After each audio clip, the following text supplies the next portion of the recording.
Hello guys, सम्पूर्णमा नमस्कार। हामी चाहिँ हिजो हाम्रो गुरुबाकोमा आएको थियौँ हैन। तपाईहरुलाई म भ्यू देखाउँछु। अहिले यस्तो भ्यू देखाउँछु कि यस्तो ठाउँमा आउनको लागि अलि मुस्किलै हुन्छ। ल दाइको छोरी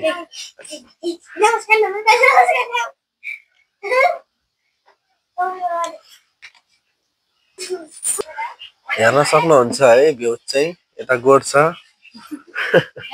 हाम्रो भाउजू बाख्राहरू छन्। खसी चाहिन्छ भने दसैँमा सम्पर्क पनि गर्नु होला है गाई। ए तिहारको लागि अर्को दसैँ भनेको थिएँ। टाइमै नभएको बेला पर्यो क्या अहिले। आज फेरि दुईटै गाडी जान्छ।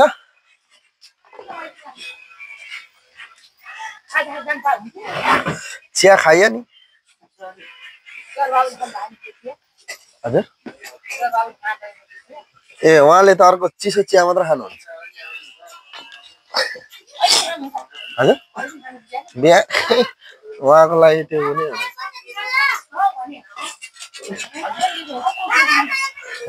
हामी त गुरुजी हौ हजुर।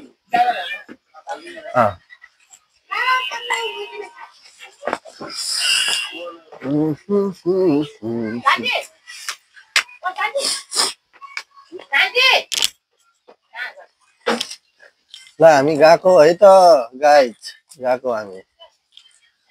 ल भैँसी गाइज ल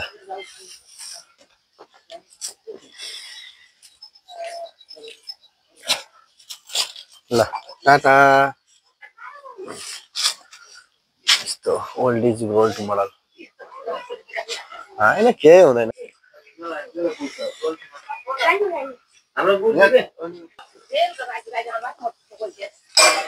ल लाग्यो अब है त। हामी फेरि आउँदै गरौँला। एकदम धेरै खुसी लाग्यो। अब ल हेर्न सक्नुहुन्छ है गाइज। पारी पनि गाउँ छ है। ल हेर्न सक्नुहुन्छ गाइज, पारी डाँडामा नि गाउँ छ है। एक्लो घर छ। ए बारीको पाटाहरू गाइज।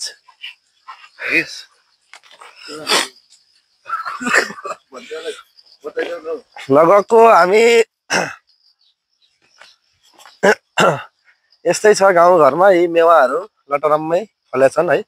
सबै अर्ग्यानिक चिजहरू खान पाइन्छ है गाउँमा चाहिँ। आन्टीले पानी लगाइरहनु भएको छ। खोर्सानीहरू है, यो चाहिँ खोर्सानीहरू। यो चाहिँ खोर्सानीहरू है, देख्न सक्नुहुन्छ। आफ्नो यो बारीको अर्ग्यानिक खोर्सानी। यो चाहिँ अर्ग्यानिक खोर्सानी हो है गाइज। यता भेन्टा देख्न सक्नुहुन्छ हजुरहरूले। यता चाहिँ भेन्टा फलिरहेछ, लटरम्मै छ। हाम्रो गुरुबाहरूको खेती अर्ग्यानिक हो, सब अर्ग्यानिक। पारी हेर्न सक्नुहुन्छ बिहानको भ्यू। ल यस्तो पो हो त है, स्वर्गमा आए जस्तो भयो कसम आएको त। यस्तो रमाइलो त के होला र जिन्दगीमा यस्तो ठाउँमा। दुःख गर्न गाह्रो छ फेरि। दुःख त गर्न त गाह्रो भइहाल्छ नि। दुःख नगरी त सुख पनि त आउँदैन नि। बिहानैदेखि आएर पानी लगाइरहनु भएको छ हाम्रो आन्टीले। दाइ त्यो चाहिँ के को टनेल हो? यता हेरौँ न गाइज, यता हेरौँ फेरि सयपत्री फुलको थुङ्गा। आहा यो हो नि त यार, नेचुरल नेचुरल भनेको यो हो क्या। कुन गोलबाट? यहाँ लाई पारी गाडीहरू गुड्छन् है। तिर्चुलीको हाइवे माथि उहाँ गिद्धजी चाहिँ चिल चिल चिल चाहिँ यहाँ दाउ छोपिरहेको क्या। कहाँनिरबाट कुन कुखुरा चल्ला दाउ हान्छु भनेर हिँडिरहेछ है। यस्तै छ है, गाउँले जीवन हो यो। अब सबैजनाले कटाइरहनु भयो होला। यो ठाउँको नाम के भन्छ? कल्लेरी कि के भन्छ? कल्लेरी गल्छीबाट अलि अगाडि धादिङ जिल्ला नि हो जिल्ला यत्रो धादिङ हो खोला पारी खोलावारी पिपलु र बर हावा चल्यो सरसर किन माया पर स्वर अलि मिलेन नत्र त म पनि अन्तर्राष्ट्रिय गायकै हुन्थे नि गाई चाहिँ त्यही पनि ठिक छ यस्तै छ यहाँको यो बोडी हो बोडीहरू है भ्यान्टा सजिलै छ नि होस्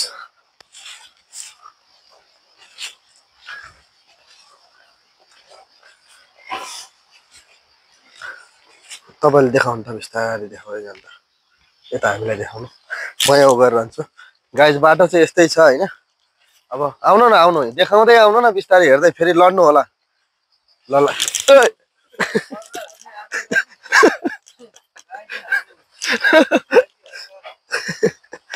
जुत्ता अलि चिप्लो भएर हो यहाँ चप्पल लाएर हिँड्नुपर्छ यस्तो ठाउँमा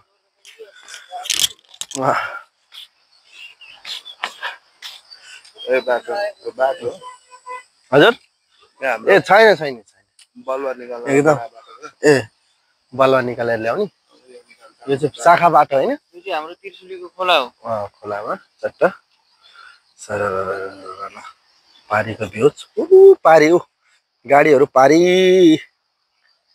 गाडीहरू चाहिँ पारी छ है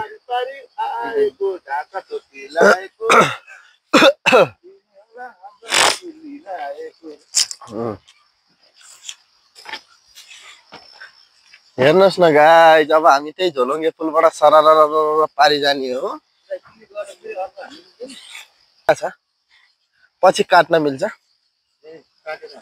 ब्लग भने जस्तो नेचुरल हाल्ने हो क्या यहाँ न गीत हाल्न मिल्छ न केही हाल्न मिल्छ तपाईँ हामी बोलेको कुराहरू होइन यो प्रत्यक्ष प्रशासन के अरे प्रत्यक्ष प्रशासनको क्षणहरू रियालिटी हो क्या ब्लग भने पारी फेरि कुन पुल हो त है त्यो यो यता गाउँतिर आउने पुल हो नयाँ पुल है ल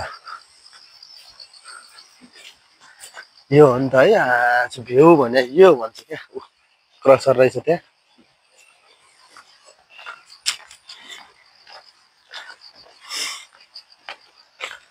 त्रिशुली नदी बगिरहेछ है चट्ट माछा मार्यो खायो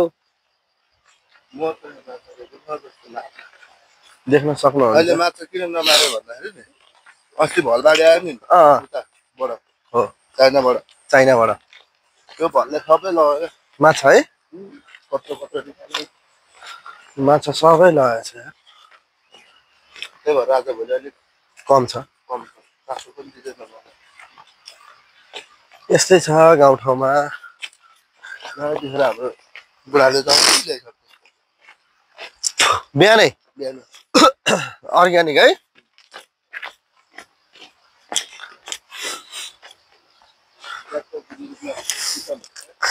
त्यही त खायो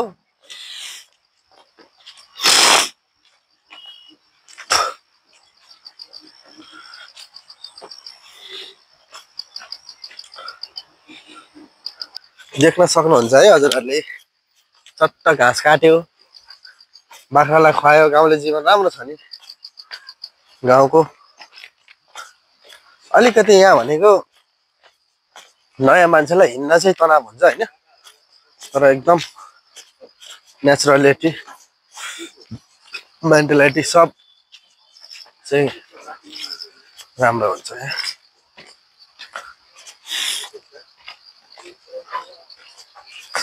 यस्तै छ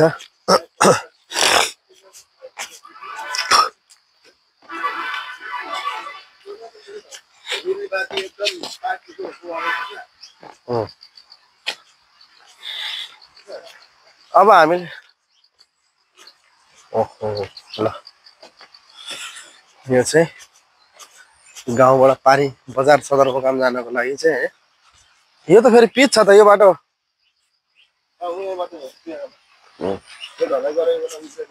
ए झोलङ्गे पुल आहा यार